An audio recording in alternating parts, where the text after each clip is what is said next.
السلام علیکم عزیز طلباء، آج ہم فراق گھورکھپوری کی غزل کے اہم اشعار کی تشریح کریں گے۔ تو جیسا کہ میں پہلے بھی بتا چکا ہوں کہ غزل کی تشریح کرنے سے پہلے شاعر کا نام، مفہوم اور پھر تشریح کرتے ہیں۔ مفہوم مختصر اور جامع ہو، 2 سطور سے زائد نہیں ہونا چاہیے، اور تشریح کم از کم 1 سے 1.5 صفحہ پر مشتمل ہو۔ اس میں حوالے کے اشعار بھی لکھنا ضروری ہوتے ہیں۔ شعر وہ لکھیں جو آپ کو آتا ہے۔ اگر آپ غلط شعر لکھیں گے تو اس کا بیڈ ایفیکٹ، برا اثر جو ہے وہ تشریح پر بھی پڑے گا۔ تو چلتے ہیں غزل کے پہلے شعر کی طرف۔ سر میں سودا بھی نہیں، دل میں تمنا بھی نہیں، لیکن اس ترک محبت کا بھروسہ بھی نہیں۔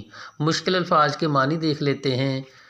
سودا شوق، جنون عشق، تمنا آرزو، خواہش، ترک محبت محبت کو چھوڑنا، بھروسہ یقین اعتماد۔ اب اس کے مفہوم کی طرف چلے جاتے ہیں، اس کے مفہوم کو دیکھتے ہیں۔ میرے سر میں جذبہ جنون بھی نہیں اور دل میں تیری آرزو بھی نہیں، اور میں نے ترک محبت کا اعلان تو کر دیا ہے، لیکن اپنے آپ پر بھروسہ نہیں کہ یہ جذبہ پھر کب پیدا ہو جائے۔ اب ہم اس کی تشریح دیکھ لیتے ہیں۔ تشریح طلب شعر میں شاعر اپنے منفرد انداز میں جذبہ محبت کا اظہار کر رہے ہیں۔ پہلے مصرعے میں وہ کہتے ہیں کہ جب سے میں نے محبوب سے لا تعلقی کا اعلان کیا ہے، میرے سر میں موجود جذبہ جنون سرد پڑ چکا ہے، میرے اندر عشق نے انگڑائیاں لینا ختم کر دی ہیں، چھوڑ دی ہیں، میری بے قراریاں دم توڑ چکی ہیں۔ مجھے اب اپنے محبوب سے کوئی سروکار نہیں ہے، نہ مجھے اب اس سے کوئی رابطہ رکھنا ہے، اور نہ اس کی محبت میں مارا مارا پھرنا ہے۔ شاعر مزید کہتا ہے کہ میرا دل تمناؤں سے خالی ہو گیا ہے اور خوشیاں اس سے رخصت ہو گئی ہیں، امیدیں اس گھر کی باسی نہیں رہیں، آرزوئیں وادی دل میں دل بہلانے نہیں آتی۔ دوسرے مصرعے میں عشق کے اختیار کی بات کرتے ہیں کہ عشق پر کسی کا اختیار نہیں ہوتا، یہ جس دل میں بسیرا کر لیتا ہے وہاں سے واپس نہیں پلٹتا۔ عشق کے جذبے کے متعلق اردو کے شاعر غالب نے کیا کہا ہے کہ عشق پر زور نہیں ہے، یہ وہ آتش غالب کہ لگائے نہ لگے اور بجھائے نہ بنے۔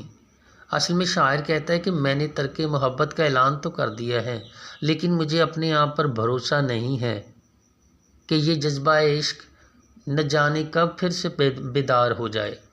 شاعر زبان سے تو انکار عشق کر رہا ہے، یعنی عشق کا انکار کر رہا ہے، لیکن دل مسلسل اقرار عشق کر رہا ہے۔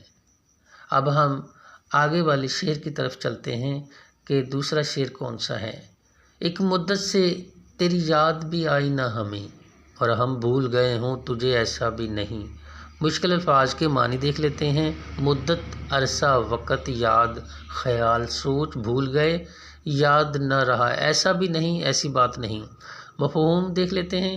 اے محبوب، ایک مدت گزر گئی ہے لیکن تمہارا تذکرہ نہ ہوا۔ اس کا مطلب یہ نہیں کہ ہم تجھے بھول ہی گئے ہیں۔ تشریح دیکھ لیتے ہیں۔ تشریح طلب شعر کے پہلے مصرعے میں شاعر ہر عاشق کی فطرت کی عکاسی کرتے نظر آتے ہیں کہ دنیاوی مصائب و مسائل میں گھر جانے کے سبب محبوب بھی یادوں سے محو ہو جاتا ہے، مٹ جاتا ہے۔ ہمارے ساتھ بھی کچھ ایسا ہی ہوا ہے۔ گردش حالات نے ایسے حالات پیدا کر دیے ہیں کہ دیار محبوب کو بھی چھوڑنا پڑا۔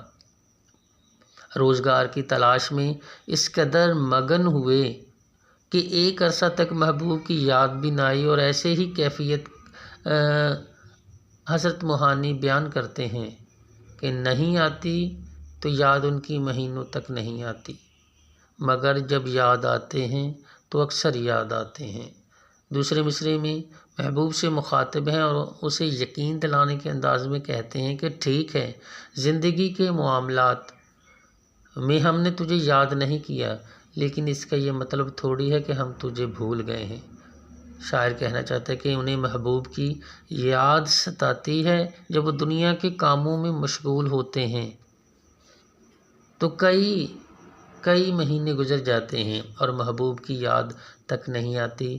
پیار میں یہ اتار چڑھاؤ آتا رہتا ہے، لیکن اس سے مکمل طور پر چھٹکارا ممکن نہیں۔ یادوں کی جڑیں کہیں نہ کہیں سے پھوٹ ہی پڑتی ہیں اور یادوں کے درخت پھر سے ہرے بھرے ہو جاتے ہیں۔ شاعر کہتا ہے، یادوں کی جڑیں پھوٹ ہی پڑتی ہیں کہیں سے، دل سوکھ بھی جاتا ہے تو بنجر نہیں ہوتا۔ تو یہ فراق گورکھپوری کی غزل کے اہم اشعار تھے۔ امید کرتا ہوں اسٹوڈنٹس اسے آپ اچھے سے سنیں گے، یاد کریں گے اور لکھ کر بھی دیکھیں گے۔